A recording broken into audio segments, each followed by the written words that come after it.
전 세계 117개국이 한국의 진단키트를 요청하고 있는 가운데 이제는 속도전이 펼쳐지고 있습니다. 한국산 진단키트와 방역물품을 2번이나 나토 군용기로 가져간 루마니아의 소식이 알려지자 인근 유럽 국가들에게서 전화가 쇄도하고 있습니다. 특히 루마니아와 국경을 맞대고 있는 우크라이나는 이에질세라 대통령 특별기를 동원했습니다. 우크라이나는 최근 국가 비상사태를 선포하고 수도 키예프와 다른 도시 간 교통을 차단하는 한편 키예프 시내의 모든 역의 운송을 막았습니다. 급박해진 우크라이나 정부는 여러 국가의 키트를 비교한 후 한국의 솔젠트 제품을 긴급 도입하기로 결정했습니다. 우크라이나는 진단키트는 한국산을 쓰지만 방호복과 구호물품은 중국에서 조달했기에 중국 상하이에서 이 물품들을 가지고 갔습니다.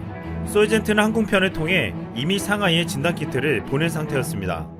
우크라이나가 중국에서 다른 물품은 다 구입했지만 진단키트만은 한국산을 구입한 이유가 있습니다. 최근 체코와 스페인에서 중국산 진단키트의 정확도가 30%가량으로 현저히 떨어진다고 보고되었기 때문입니다. 중국에서는 그건 중국 내에서도 인증을 못 받은 것이라고 항변했지만 터키에서도 불량 문제가 불거져 사용 못할 정도가 되자 이제는 중국산에 대한 신뢰가 무너지고 있습니다. 이 때문에 우크라이나는 어쩔 수 없이 다른 물품은 조달이 용이한 중국산을 썼지만 진단키트만은 한국산을 고집한 것입니다. 네덜란드에서는 의료진이 쓰는 마스크 60만 장이 중국에서 수입했지만 이 또한 불량 문제로 사용하지 못하고 있습니다. 마스크가 제대로 닫혀지지 않거나 필터에도 문제가 있다는 것입니다. 이 같은 상황이 계속 벌어지고 있기에 한국산을 빠르게 가져간 루마니아가 외교력의 승리라고 감격해하는 것도 이해가 되고 있습니다.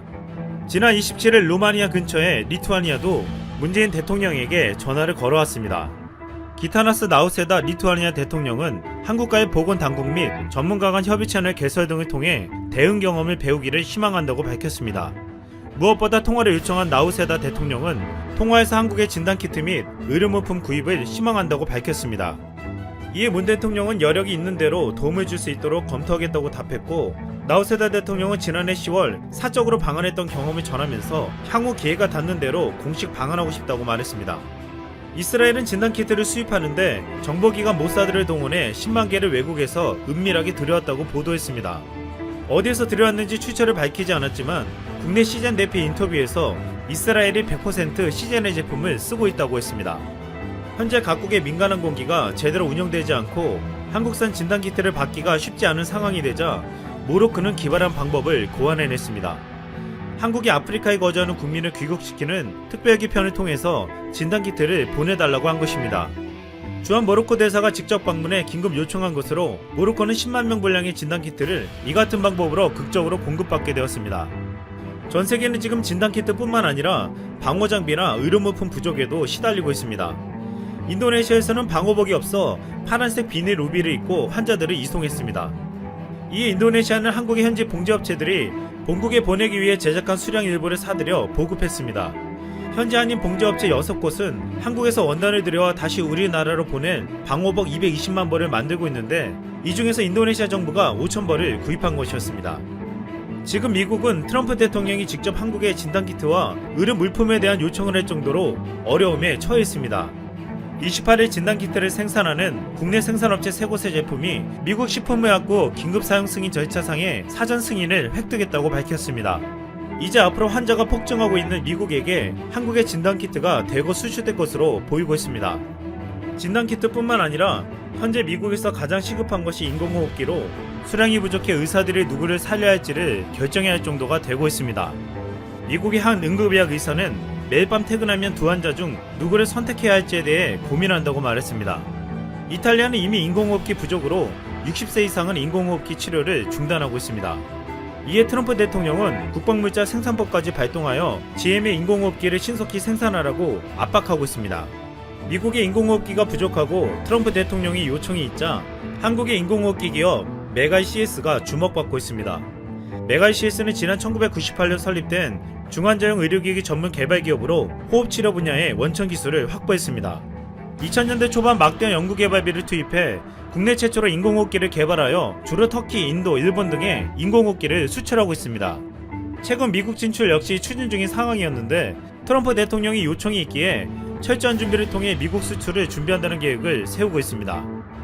트럼프 대통령이 한국 의료 물품에 대해 미국 FDA에서 빨리 승인될 수 있게 해준다고 했기에 앞으로 한국의 의료장비 업체가 미국 FDA 승인과 수출이 용이해질 것으로 보이고 있습니다. 또한 응급환자를 위한 의료기기를 수출하는 메디아나도 주목받고 있습니다.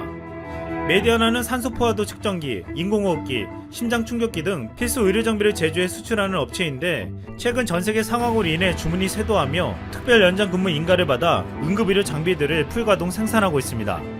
또한 100개의 진단키트를 수출하기로 한 휘백셀은 2019년 8월 법원에 회생 절차를 신청할 정도로 어려웠지만 이번 수출을 계기로 실적 개선을 이뤄 회사를 일으켜 세우겠다고 하고 있습니다. 이같이 한국의 많은 기업들은 이번 위기가 오히려 성장하는 계기가 되고 있습니다. 국내에서 개발한 진단 시약에 대한 미국 등 전세계 수요와 관심이 몰리면서 정부가 앞으로 수출되는 물품에 브랜드 K를 붙이기로 했습니다. 브랜드 K는 우리 중소기업의 기술과 품질을 보장해주는 중기 공동 브랜드로 이번에 이것을 한국을 상징하는 브랜드로 육성하겠다는 것입니다. 지금 전세계에 닥친 위기에 각 나라들은 흔들리고 있지만 위기는 한국의 기회가 되었습니다. 이상 쓸망이었습니다.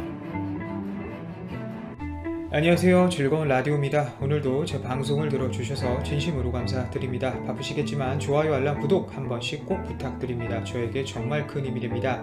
자, 오늘의 주제 현대자동차 와이어링 하니스 긴급 확보 완료, GV80 팰리세이드 공장 가동 시작, 이란 주제와 삼성전자, LG전자, 중국 ODM 그 운명은? 이라는 주제로 여러분들과 한번 이야기를 나누어 보도록 하겠습니다. 자, 신종 코로나 바이러스와 관련해서 우리나라 기업들의 생산 차질 문제와 관련된 이야기들 여러분들과 한번 이야기 나눠보려고 하는데요. 이 신종 코로나 바이러스 사태에 따른 중국발 부품난으로 임시 휴업까지 해야 했던 완성차 업계가 재가동에 결국 나섭니다. 우선 공장을 멈추게 한 부품난의 주범인 이 와이어링 하니스가 항공과 선박으로 이날 한국에 긴급 운송됐기 때문인데요.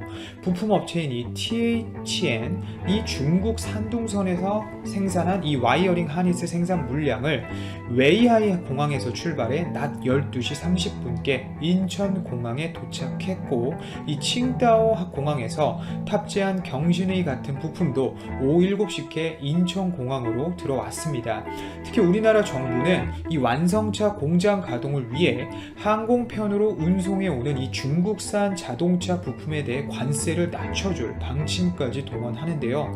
통상 이들 부품은 항공이 아닌 선박편으로 국내에 들어왔었는데 이 완성차 공장의 가동 중단이 워낙 시급하다 보니 항공편으로 긴급 운송에 나선 것이죠. 사실 이런 경우 항공의 비싼 운임이 관세 과세 가격에 영향을 주며 관세 금액이 선박에 비해 최대 15배 정도 비싸지는 것이 맞습니다.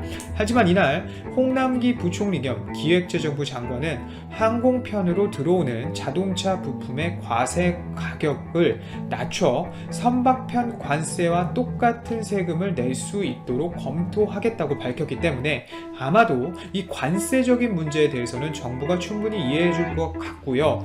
따라서 이처럼 자동차 부품 수급의 속도가 붙으며 오는 11일부터 순차적으로 공장 재가동을 준비했던 이 완성차 업체들은 본격적인 가동 채비에 나서게 됩니다.